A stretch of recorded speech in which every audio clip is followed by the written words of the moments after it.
Thanks to Michael and Harley Davidson in Guildford for the lending of this bike very short notice, because I literally contacted them yesterday and we sorted it out very quickly, and he was very busy yesterday, but he managed to secure the bike. Initially I was contacting him to try one of the more standard Harley Davidsons because I'd never ridden one, but he suggested the LiveWire and I couldn't turn down the opportunity.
So I've ridden it for 45 minutes now, just down some country roads and just generally riding around.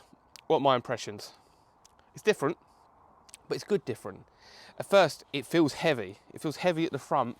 That might be because the handlebars are quite low compared to my Bonneville, or a bit higher up, and the fact that the centre of gravity will be very different to a Bonneville or you know, any other motorcycle really, because of where all the motor and the battery is and everything's just in a different position. So it takes a little while to get used to that, but I'm talking a couple of minutes really, or 5 or 10 minutes.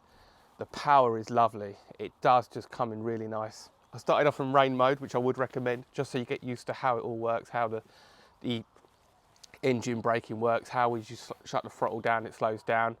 And then I've moved it up into road mode, and you can feel the extra power, and it then kicks in really quickly. Really nice. Really, really fun ride.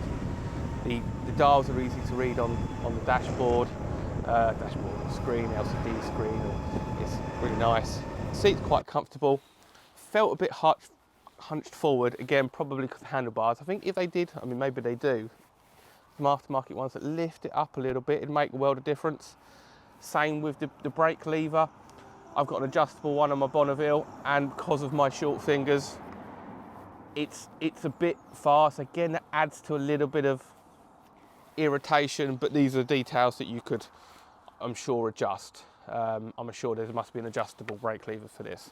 Speaking of levers, no clutch lever, and you do go to grab that, especially if you're doing low speed maneuvers around a roundabout or doing a U-turn. You're kind of used to blipping the throttle to use the engine to be a part of a balance while balancing also on the rear brake, but you haven't got that clutch. So don't be tempted to even slightly kind of touch the front brake, use the rear, because when you do, it kind of loses balance, but that's something to be aware of.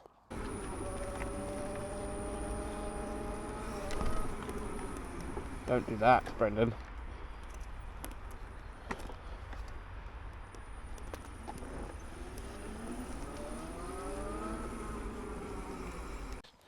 I like some of the details.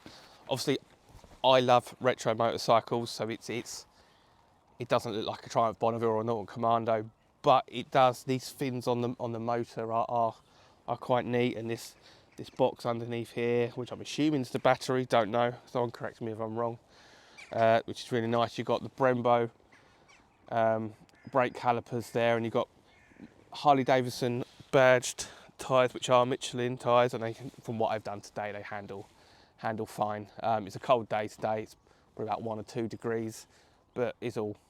I've not felt any slides or anything like that. Upside down forks, belt drives, just like a normal Harley Davidson, I suppose, in that respect. And you've got the monoshock there, which looks like you've got some adjusters on here for the damping and the preload, etc. The mirrors aren't amazing, they're kind of a bit short, but I mean, they do the job.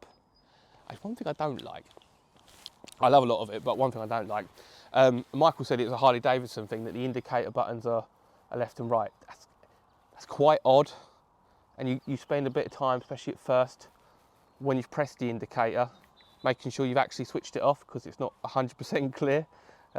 Bikes from a few years ago, when you had an alarm fitted, like Data Tool and people like that, they had a thing on it so the indicator would beep more and more if you left it on. I used to like that, but that seemed to disappear. I probably wouldn't myself do long distance with a pillion on the back there. I just don't think that doesn't look comfortable enough. I think it just needs a bit more support, a bit wider seat, but it would do it for short distances. And because of the range, I think they say it's about 145 miles range. I think in reality, as Michael said earlier, he'd done 120 miles. I think that probably wouldn't want to push it much more than that. I've read online that motorway riding, you're looking at more like 70, which is obviously that's the drawback of the electric bikes. You've got to factor that in, because if you were going to do a long distance in a day, you'd have to go to a fast charger. And okay, yes, those chargers are quick, but it's that inconvenience of stopping. But if you were using it as like a Sunday riding fun, commuting to work, where you could charge it overnight, you could charge it with a 3-pin plug overnight quite comfortably, I don't think you're going to have a problem with the range. It's just, you'd have to accept that longer journeys you'd have to plan. It's a little bit like electric cars, you know, you have to factor that in, but a lot of them have a range of about 150 to 250 depending on the battery size. This battery size is 15 kilowatts, and I say, yeah, it fast charger an hour overnight with your 3-pin plug, which most people, well, not most, quite a few people will have like a 3-pin plug in their shed or in their garage, so they could just charge it overnight.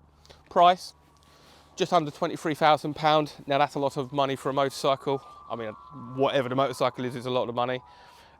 Would I spend that on this? No, would be my honest answer, only because of the range and factoring in the prices of other motorcycles that I personally would be interested in.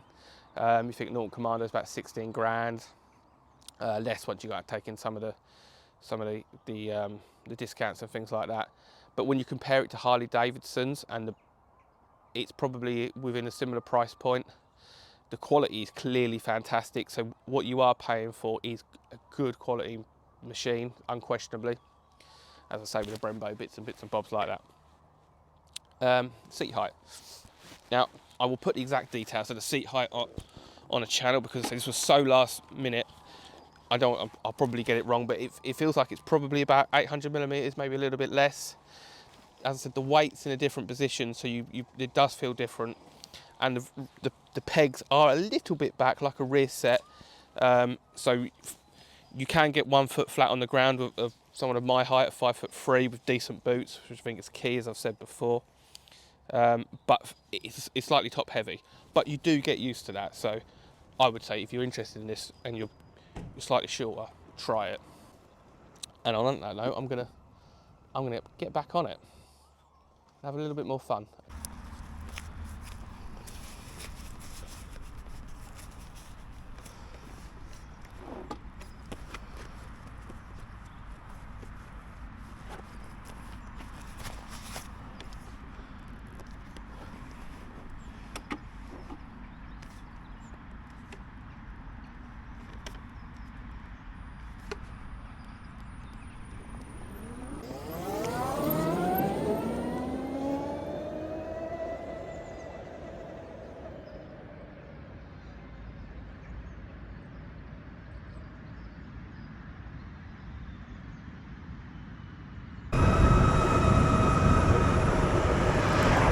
That indicator thing, Quite annoying.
Final thoughts.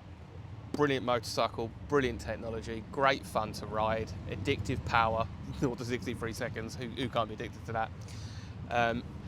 Brilliant dealership as well, hats off to Michael and Guildford, Harley Davidson. There's loads of bikes here. It's a Saturday lunchtime, even on a cold day, it's fantastic. But they real eye-opener versus to other dealerships. They made you feel welcome, they made you feel wanted. You know, I didn't feel like I was a hindrance.